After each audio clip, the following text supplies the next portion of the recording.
English ગ્રામરના જે tense ને ત્રણ પ્રકારના ભાગ પડે છે. કેટલા? ત્રણ. પહેલો પ્રેઝન્ટ, બીજો પાસ્ટ અને ત્રીજો ફ્યુચર. મિત્રો આ ત્રણ ભાગમાં આપણે આ અલગ અલગ ટેન્સ ડિવાઇડ થાય છે. પ્રેઝન્ટ એટલે કે વર્તમાન.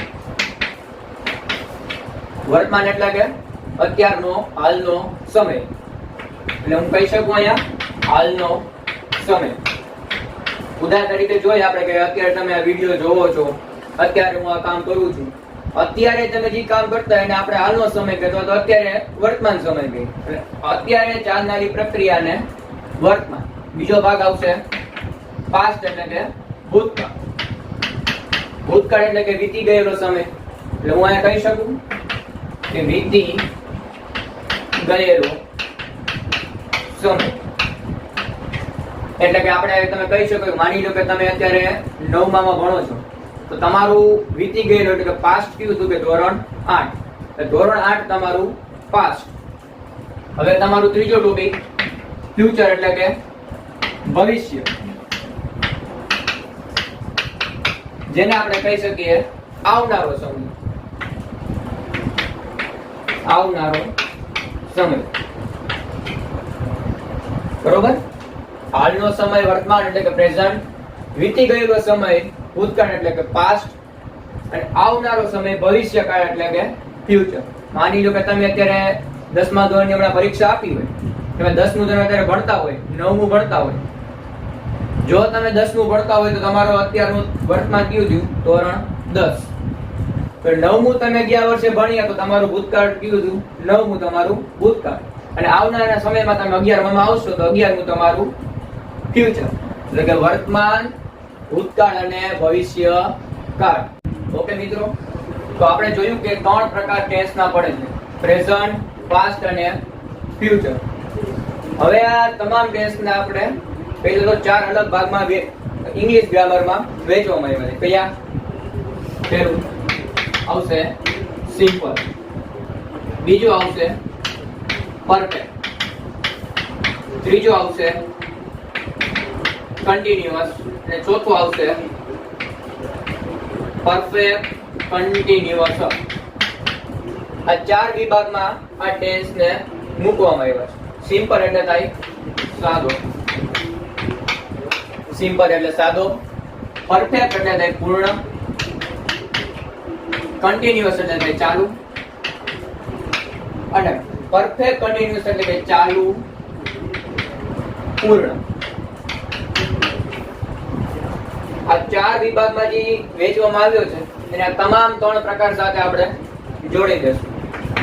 એટલે કે સિમ્પલ, સૌપ્રથમ સિમ્પલ પ્રેઝન્ટ,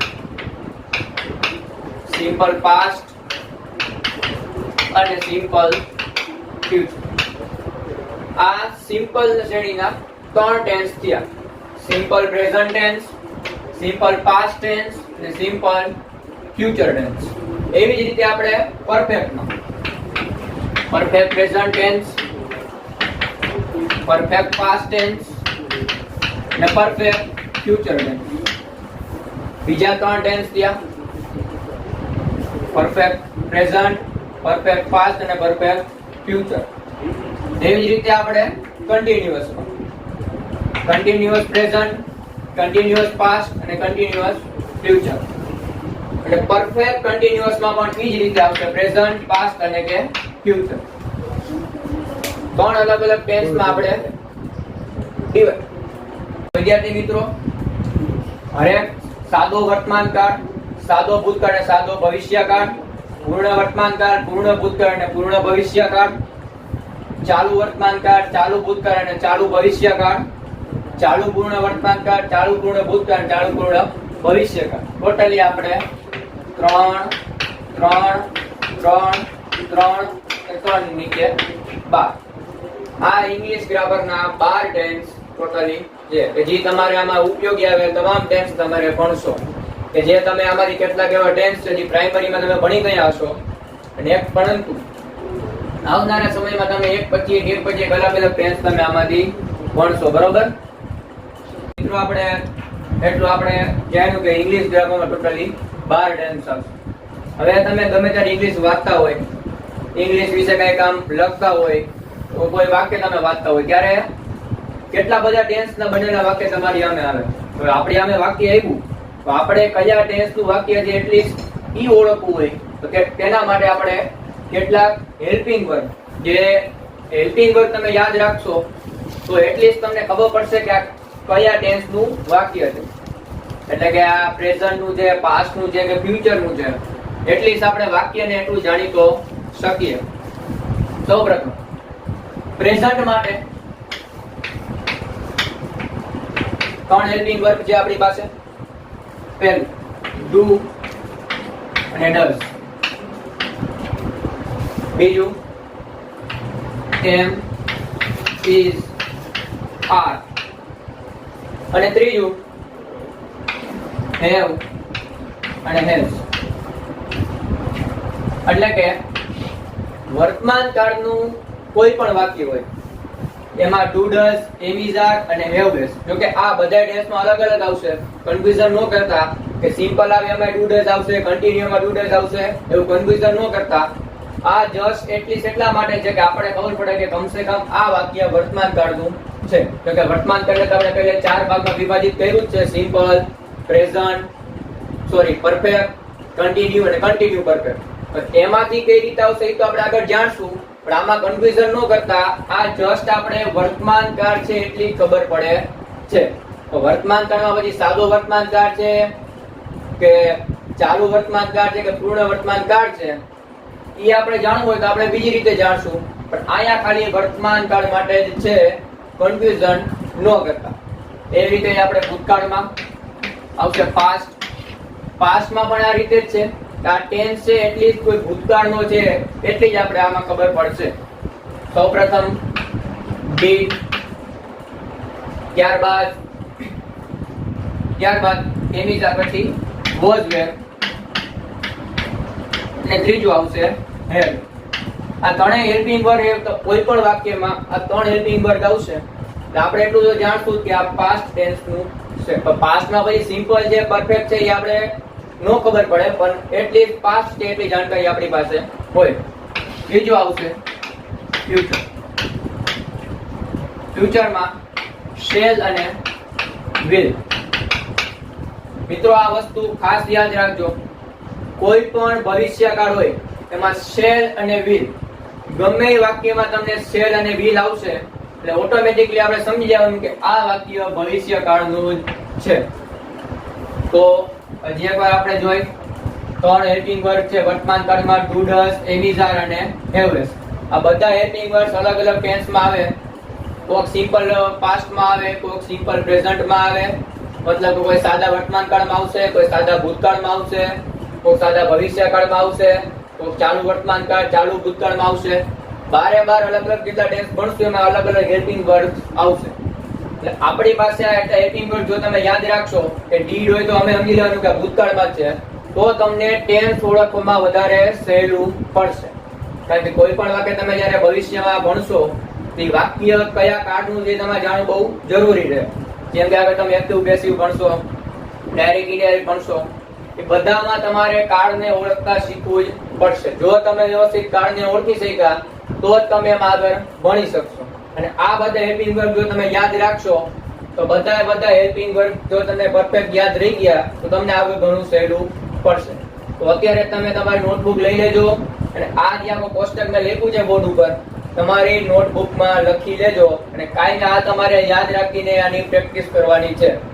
હું કોઈ પણને પૂછું કે ભાઈ પાસ્ટમાં ડીડ આવે તો તમને ખબર હોય છે કે ડીડ છે એ ભૂતકાળમાં જ આવે, ડુ, ડઝ છે એ વર્તમાન કાળમાં જ આવે અને શેલ વિલ છે એ ભવિષ્યકાળમાં જ આવે.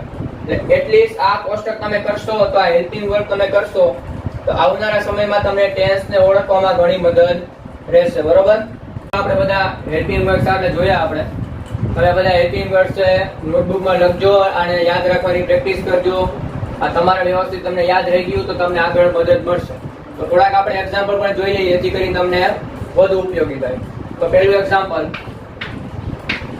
he does not understand